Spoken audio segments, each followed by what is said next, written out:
ధన్యవాదాలు అధ్యక్ష. నా ఎక్స్పీరియన్స్ చెప్తాను ఎలక్షన్ క్యాంపెయినింగ్లో. అధ్యక్ష, మేము ఎలక్షన్ క్యాంపెయినింగ్ చేస్తుంటే చాలామంది మగవాళ్ళు దాదాపు 11-12 గంటలకే వింతగా ప్రవర్తిస్తూ క్యాంపెయినింగ్లో అడ్డం వచ్చేవాళ్ళు. మేమందరం తమాషాగా అనుకునే వాళ్ళం, జే ట్యాక్స్ కట్టారు, ఇప్పుడే జే ట్యాక్స్ కట్టొచ్చేసాడని చెప్పేసి. ఈ క్రమంలో క్యాంపెయినింగ్లో వెళ్తుంటే ఒక మహిళను కలవడం జరిగింది. అమ్మ, తెలుగుదేశం పార్టీకి ఓటేయండి అని చెప్పేసి మేము వాళ్ళకి విజ్ఞప్తి చేసుకుంటే, తెలుగుదేశం పార్టీకి కాకపోతే దేనికి వేస్తానమ్మా అని చెప్పింది.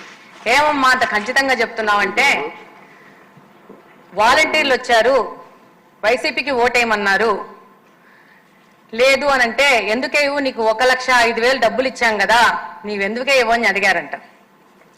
నా 1,05,000 సంగతి బాగానే ఉంది, మా ఆయన రోజుకి 300 రూపాయలు తాగుతాడు, అంటే నెలకు 9,000 రూపాయలు, సంవత్సరానికి దాదాపు 1,00,000 రూపాయలు, 5 సంవత్సరాలకి నేను 5 లక్షలు కట్టాను, 1,05,000 రూపాయలు తీసేస్తే బ్యాలెన్స్ నాకు 4,95,000 రూపాయలు ఎవరు కడతారు అని అడగడం జరిగింది. అధ్యక్ష, ఇంకొక విషయం ఏంటంటే, ఇందాకనే ముఖ్యమంత్రి గారు చెప్పినట్టు రీహాబిటేషన్ సెంటర్స్ గురించి. దాదాపు మాకు కడపలో ఒకసారి వరదలు వచ్చినాయి. వరద కాలనీ అనేసి చంద్రబాబు నాయుడు గారే కడప వాసులకి స్థలాలు ఇచ్చి అక్కడ ఇల్లులు కట్టుకోవడం జరిగింది. Below middle class, below poverty line ఉన్న వాళ్ళు ఉంటారు. దాదాపు నేను ఎలక్షన్స్లో తిరుగుతూ ఉంటే 10, 15, 20 ఇండ్లకు గాను గ్రిల్ వేసేసి చిప్స్ షాపులు ఉండేటివి. చిప్స్ షాపులకి ఏంటి గ్రిల్లు వేసి ఉన్నాయని చెప్పేసి దాదాపు 1-2 రోజుల తర్వాత నేను నా పక్కనున్న సహచర నాయకులను అడగడం జరిగింది. వాళ్ళు ఏమన్నారంటే అవి బెల్ట్ షాపులు అని చెప్పి.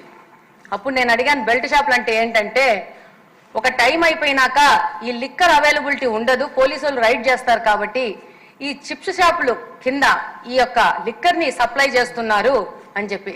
అదే క్రమంలో ముందుకెళ్తుంటే ఒక మహిళ చెప్పింది, అమ్మ మాకు ఏమీ వద్దు, ఈ లిక్కర్ షాపును బెల్ట్ షాపులను బంద్ చేయండి అంటే. ఏమ్మా అంటే, నా భర్త అడిక్ట్ అయిపోయాడు, ఇప్పటికి 3 సార్లు అడిక్షన్ సెంటర్లో చేర్పించడం జరిగింది, కానీ ఇప్పుడు నేను రిమ్స్కి వెళ్తుంటే నా భర్తను చేర్పించుకోవట్లేదంటే. ఏమంటే, బాగా దారిద్ర్య రేఖను దిగున ఉన్న వాళ్ళు, వాళ్ళకి పిల్లల్ని చూసుకోవడానికి ఇంట్లో ఎవరు ఉండరు కాబట్టి వాళ్ళని భర్తతో పాటు మా పిల్లల్ని కూడా తీసుకెళ్లి హాస్పిటల్లో ఉండడంతో హాస్పిటల్ వాళ్ళు ఆ పేషెంట్ని అడ్మిట్ చేసుకోవడానికి రిఫ్యూజ్ చేస్తున్నారు. ఎందుకంటే పిల్లలు కుటుంబం మొత్తం పోయి హాస్పిటల్లో ఉండాల్సిన పరిస్థితి వస్తూ ఉందని చెప్పేసి. ఇది కడప నియోజకవర్గంలో దాదాపు శివారు ప్రాంతాలలో ఉన్న కాలనీల పరిస్థితి. తప్పకుండా ముఖ్యమంత్రి గారి దృష్టికి కూడా తీసుకెళ్తున్నాను. ఈ యొక్క సిచ్యువేషన్కి, ఈ యొక్క శివారు ప్రాంతాలలో యొక్క ఈ లిక్కర్ కానీ గాంజా, యంగ్స్టర్స్ ఎక్కువ గాంజా ఇప్పుడు 5-6 గంటలకి పాడుబడిన ప్లేసెస్లో, అంటే కాలేజ్కి, మాకు ఆర్ట్స్ కాలేజ్ అని ఉంటుంది, దాని పక్కన అన్యూజ్డ్ బిల్డింగ్స్ ఉంటాయి, 6 గంటలకే మొదలు పెడుతున్నారు. నిన్ననే ఒక వారం రోజుల క్రితం కలెక్టర్ గారిని కూడా కలిసి ఈ విషయం చెప్పడం జరిగింది. మహిళలు మా ముందుకు వచ్చి చెప్తున్నారు, ఈ పాదవన్న బంగ్లాలో గాంజా సేకరించి వాళ్ళు రాత్రిపూట వచ్చి, మాకు కడపలో ముఖ్యంగా మీకు అందరికీ తెలిసి ఉంటుంది, ఎక్కువ కువైట్, సౌదీకి వెళ్తూ ఉంటారు. కొంచెం మైనారిటీ పాపులేషన్ ఎక్కువ ఉండడం వల్ల భార్యలను పిల్లల్ని వదిలేసేసి కువైట్కు, సౌదీకి వెళ్తుంటారు. వీళ్ళు మహిళలు పిల్లల్ని పెట్టుకొని చదివించుకుంటూ ఒంటరిగా ఉంటారు. 2017వ సంవత్సరంలో సపరేషన్ అయిపోయాక మాకు నిఘా వ్యవస్థ లేకుండా పోయింది కడపలో. అప్పుడు మా హస్బెండ్ శ్రీనివాసరెడ్డి గారు తన సొంత నిధులు వినియోగించి సీసీ కెమెరాలు పెట్టడం జరిగింది. అప్పుడు పరిస్థితి అది, మనం తెలుగుదేశం గవర్నమెంటే ఉన్నింది అప్పుడు. కానీ ఈ రోజు పరిస్థితి ఏంటంటే, కడపలో ప్రతి ఒక్క ఇండివిజువల్ హౌస్ కూడా కెమెరాలు పెట్టుకుంటా 4-4, 5-5. ఎందుకు అంటే, గాంజా సేకరించి ఈ యొక్క మత్తు పదార్థాలకు బానిసలైన వాళ్ళు వచ్చి ఇళ్లలో అటాక్ చేస్తున్నారు. ఈ బైకులలో వచ్చే పెట్రోల్ని తీసుకొని గుడ్డకు నానబెట్టేసి అది స్మెల్ చూసుకుంటారంట. అంతే బైకులు చోరీ చేస్తున్నారు. ఆడవాళ్ళు ఉంటే వాళ్ళ డోర్లు కొట్టేసేసి వాళ్ళని అటాక్ చేయడం. ఒకవేళ పోలీసులకు కంప్లైంట్ చేస్తే, పోలీసులు ఒకవేళ వాళ్ళని అరెస్ట్ చేస్తే ఆ నెక్స్ట్ డే నుంచి దాడులు అధికమవుతాయి. పోలీసులు కూడా రాలేని పరిస్థితి ఉంది. ఇది కంటిన్యూస్ గా మాకు ఎలక్షన్ క్యాంపెయినింగ్ లో దాదాపు మాకు కడపలో పాత కడప ఉంటది, ఎక్కువ మైనారిటీ ప్రజలు ఉంటారు అక్కడ మహిళలు మేము వెళ్ళక ముందే మాకంటే ముందు డోర్లలోంచి బయటకు వచ్చి వాళ్ళకి అనుభవాలు చెప్పి, మాకు ఇది ఒక్కటి టీన్స్ అండి, ఈ గాంజాని నిర్మూలన చేయండి, ఈ యొక్క లిక్కర్ షాపులు కానీ చీప్ లిక్కర్ని చేయించండి చాలు అని చెప్పేసి మేము డెఫినెట్గా వేసే తెలుగుదేశం పార్టీకే ఓట్ అని చెప్పి చెప్పడం జరిగింది. అందుకే నా ఎక్స్పీరియన్స్ చెప్తున్నాను.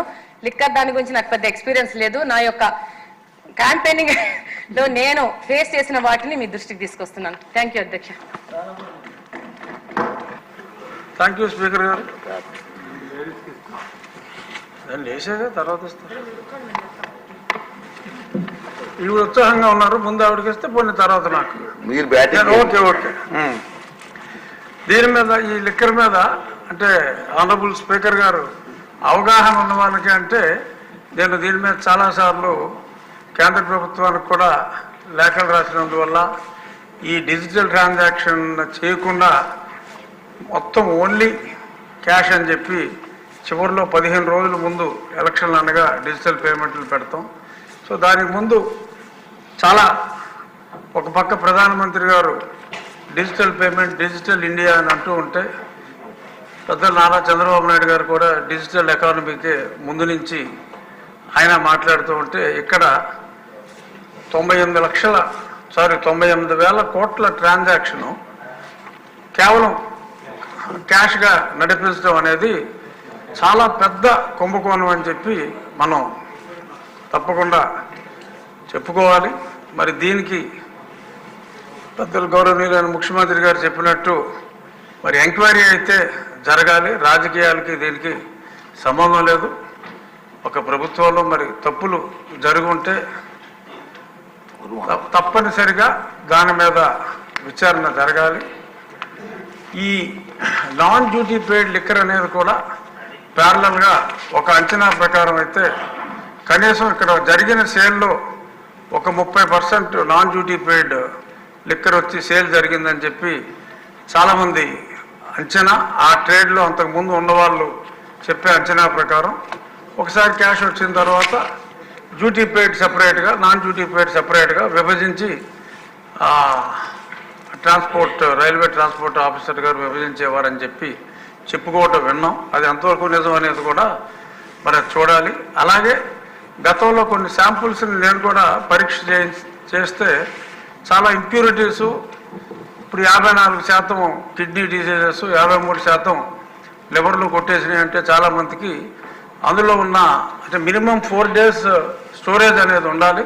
అది లేకుండా ఎప్పటికప్పుడు ఏ పూట కాపూట వచ్చినట్టు ప్యాక్ చేసి రకరకాల బ్రాండ్లతో పంపించేయటం, దానివల్ల ఎంతోమంది ఆరోగ్యాలు చెడిపోయాయి అన్నది కూడా అది నిజం. మరి ఇంతమంది ఒక డబ్బే కాదు, మరి ఇంతమంది ఆరోగ్యానికి నిజంగా ఆ లిక్కరే ఇంతమంది మృత్యువుకి కారణమైతే, ఇంతమంది మహిళల మీద దాడికి కారణమైతే దాని మీద కూడా తప్పనిసరిగా చర్యలు తీసుకోవాల్సిన అవసరం కూడా ఎంతైనా ఉంది. ఒక ప్రొఫెసర్ లాగా పెద్దలు చంద్రబాబు నాయుడు గారు ఆ చెప్పిన విధానం చూస్తే ప్రతి వ్యక్తికి కూడా, ఆంధ్ర రాష్ట్రంలో ఉన్న ప్రతి వ్యక్తికి కూడా వాడు ఎంత ఆరోగ్యం కోల్పోయారు, రాష్ట్ర ప్రభుత్వం ఎంత ధనం కోల్పోయింది అనేది చాలా చక్కగా విశదీకరించారు.